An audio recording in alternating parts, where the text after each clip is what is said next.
Je pense qu'il y a une prise de conscience actuellement du fait que l'école privée n'est pas quelque chose de complémentaire, d'associé, comme ça devrait être le cas, hein. C'est l'esprit de la loi de 1959. C'est un partenaire toxique qui met à mal l'école publique et qui met à mal, du coup, tout le système scolaire. Vous avez un système qui se développe, surfinancé, qui ne joue pas avec les mêmes règles. Et plus globalement, l'entre-soi social, hein, l'affaire Oudéa Castéra était l'exemple parfait.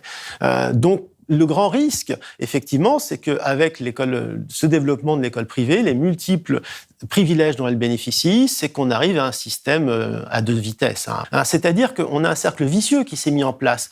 Plus vous avez évitement scolaire, vers le privé notamment, plus les établissements publics sont ségrégés, plus ils sont en difficulté, plus ils sont répulsifs. Et donc, c'est pour ça que je vous disais qu'il y a une mécanique qui s'est mise en place ou qui crée des effets sur le long terme. Il faut être clair, l'école publique a un état d'esprit différent, c'est ce qui fait sa force, c'est l'école de la République.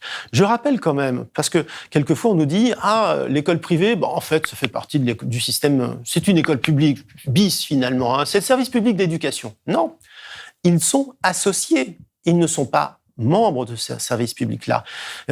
Rappelons-nous les lois fondatrices, les lois de Jules Ferry. L'école doit être laïque, gratuite et obligatoire. En quoi ça correspond à l'école privée? En rien. Donc l'école privée n'est pas sur les valeurs de la République et je pense que le camp laïque, le camp de l'école publique ne doit pas abandonner cet aspect.